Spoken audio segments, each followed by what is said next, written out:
Be me, 31 years old, account manager at a mid-size agency, finally ready to find the one. Spent my 20s living my best life, dated whoever I wanted, focused on my career, marched in the rallies, shared all the right posts, had all the right opinions, knew exactly who I was and what I deserved. Now it was time for a real partner, someone established, someone who could keep up with me. Matched with Derek on the app. 36, architect, no shirtless pics, no dead animals. Actual personality in his bio. We texted for almost 2 weeks.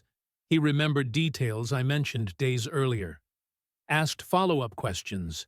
Made me actually laugh out loud. He suggested grabbing drinks. I thought I could do better than that. Had been dying to try this upscale steakhouse, the kind of place where everything is a la carte, and nothing has prices on the menu. Texted back. How about Fleming's instead? Heard their dry-aged ribeye is incredible. He replied, sure sounds good. Didn't even hesitate. That felt promising. Showed up wearing my power outfit. Expensive but not trying too hard. Confident but approachable. The kind of look that says, I have my life together. He was already there when I arrived. Looked like his photos. Stood up to greet me. Solid start. Got a table near the back. Conversation was easy. He asked about my work. Actually listened when I explained the client drama. Didn't interrupt to make it about himself. Talked about his projects without being pretentious. Made architecture sound almost interesting. No weird comments about my body. No bitter ex stories. After an hour, I was feeling optimistic. This could actually go somewhere. Should we get some wine? I asked. Sure, he said. I grabbed the wine list, scanned down to the reserve section. Found the one I had researched beforehand. A Napa Cabernet I had seen on influencer posts. $450. Angled the menu toward him. Tapped it with my finger. This one is supposed to be amazing. I have heard incredible things. He looked at it. Then looked at me. His expression stayed neutral. He smiled politely. That is pretty expensive for a first meeting. If you really want it, we can split it. Or you can order it, and I will stick with my beer. The words just hung there. I felt my face get hot. Laughed it off. Oh my God, no, I was just kidding. I did not mean it like that. But I had meant it. I fully expected him to order it without hesitation, maybe even suggest it himself. That is what guys always did. In my 20s, they would have jumped at the chance. They wanted to impress. They wanted to show they could provide. Ordered a glass of house red instead. $14. The rest of the date was fine. Conversation picked back up. We laughed at a story about his co-worker. But something had shifted in my head. Could not shake the feeling I had miscalculated. When we left, I hinted at another date, standing on the sidewalk. This was really fun. We should do it again. He put his hands in his pockets. Let us see how it goes. I am keeping my options open for now. Not yes, definitely. Not when are you free. Just keeping options open. Smiled and said, cool. Told him to text me. Internally spiraling the whole walk to my car. In my mid-20s. Guys would have ordered that bottle just to impress me. Would have insisted on paying for everything. Would have suggested a second date before the first one ended. Probably would have already asked about my weekend. What the hell changed? Was it me? Was it them? Texted my friend Megan on the drive home. Date was good, but he would not pay for nice wine. And said he is keeping options open. Megan replied immediately. He is intimidated. Men are so low effort now. It is actually pathetic. I wanted that to be true. Wanted to believe Derek was intimidated by me. By my confidence. By my success. But he had not seemed intimidated at all. He seemed unbothered, comfortable. like he made a decision and was fine with it. Pulled into my apartment complex, sat in my car staring at my phone. Something felt off, but I could not name it. Over the next month, I went on more dates. Matched with Ryan, finance guy, confident, good-looking in that clean-cut way. Profile mentioned traveling and wine collecting. Had a photo from some charity event. Went to dinner first, then cocktails at a rooftop spot. 3 dates in, I started assuming we were heading somewhere. Was texting him daily. He was responding. We had chemistry, the kind where conversations went late. Made me smile at my phone like an idiot. On the 3rd date, we were at a cocktail bar. I was telling him about my friend's messy breakup. Casually dropped. Yeah, my ex used to do this annoying thing where he would agree to plans, then cancel last minute. Paused, waiting for Ryan to react, to claim me playfully, the way guys used to. He just nodded. That sounds frustrating. Later that night, as we were leaving, I decided to just ask directly. So, what are we doing here? He stopped walking, turned to face me. I like hanging out with you, but I am not trying to lock anything down yet. I am seeing where things go with a few people. Felt my face get hot. After 3 dates. I have been texting you every day. Yeah, and I have enjoyed it. But I am just being honest. I am not ready to be exclusive. Went cold after that. He texted a few days later. Something casual about a new bar opening. Left him on red. Expecting him to double text. To chase a little. He did not. No follow-up. Nothing. Then there was Marcus, trainer at my gym. We had flirted a few times. He would correct my form on deadlifts. I would joke about being sore. The usual. I was assembling furniture that weekend. Texted him, "Hey, need a strong guy to help build a bookshelf. You would be a lifesaver." He replied an hour later.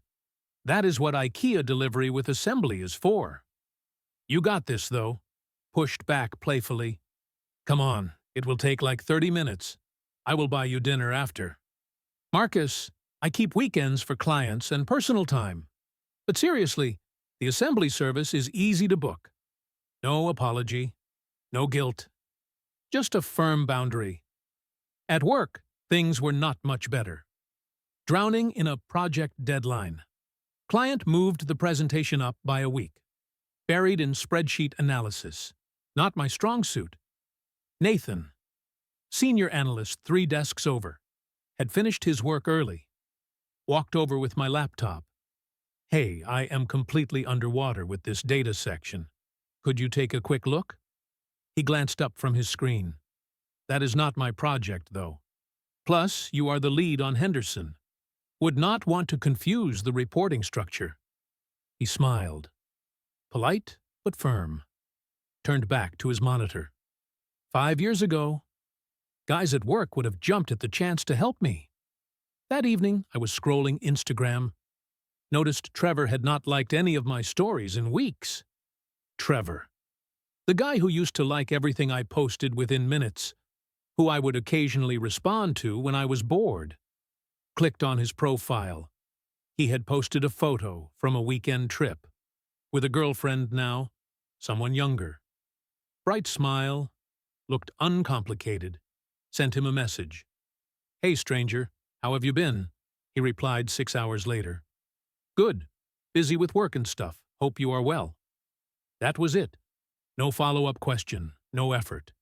Closed the app. Stared at my ceiling that night. Derek, Ryan, Marcus, Nathan, Trevor.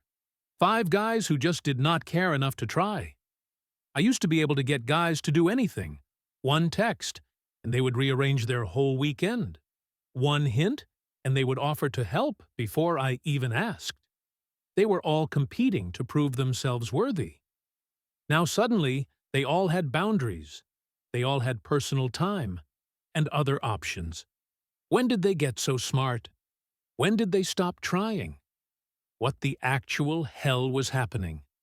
Sunday brunch with Megan and Tara felt necessary. Needed to process this out loud, with people who would validate me. Unloaded everything as soon as we sat down. It is like guys do not even try anymore. Stabbing at my avocado toast. Derek would not pay for decent wine.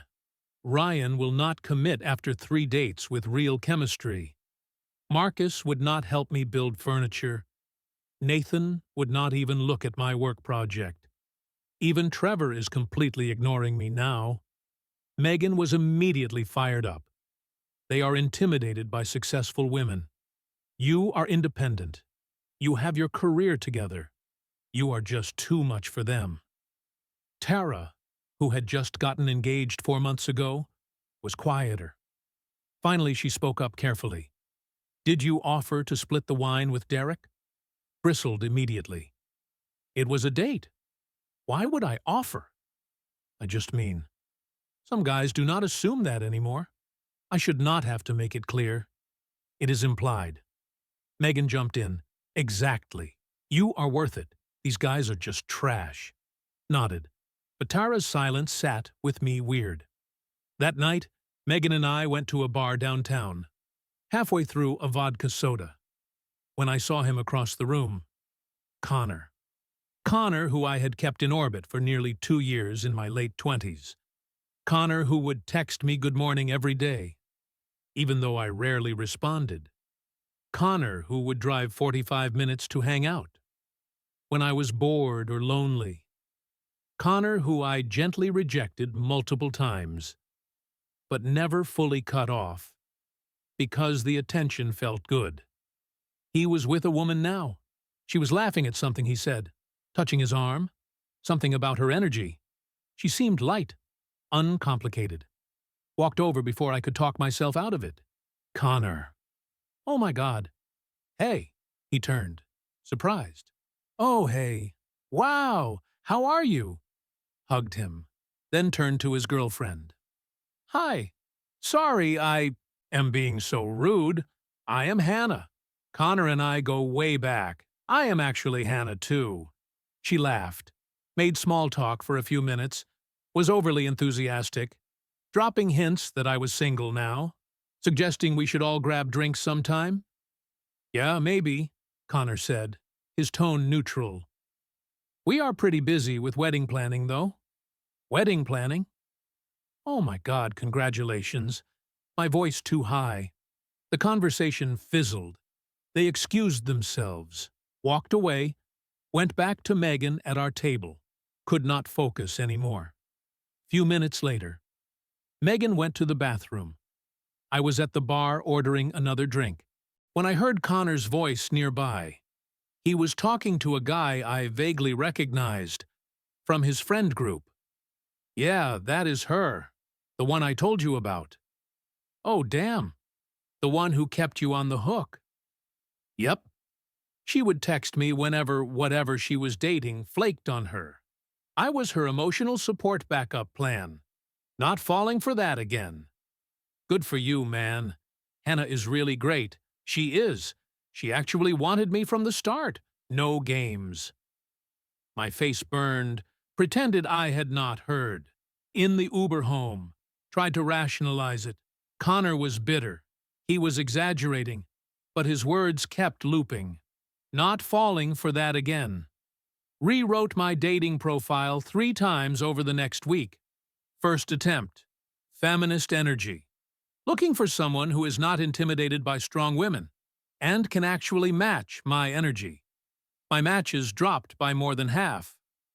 Second attempt. Soften it. Looking for genuine partnership and connection. I love deep conversations, personal growth, and building something real. Better matches. One was Scott, 34, seemed emotionally intelligent. Good job in consulting. We matched and started texting. He asked questions. He was thoughtful. He reciprocated effort. Went on 2 dates. Dinner first. Then a walk through a neighborhood I had never explored. He was respectful. Genuinely curious about my life. Present in a way that felt rare. I felt actual hope. after the second date. Decided to test him, just to see if he was actually invested. Texted him. Ugh, my car broke down on the highway. So stressed right now. Scott replied within 2 minutes. Oh no. Are you safe? Where are you? Yeah, I am pulled over on the shoulder. Just feeling really overwhelmed. Good that you are safe. Do you have AAA? Here is the number if you do not.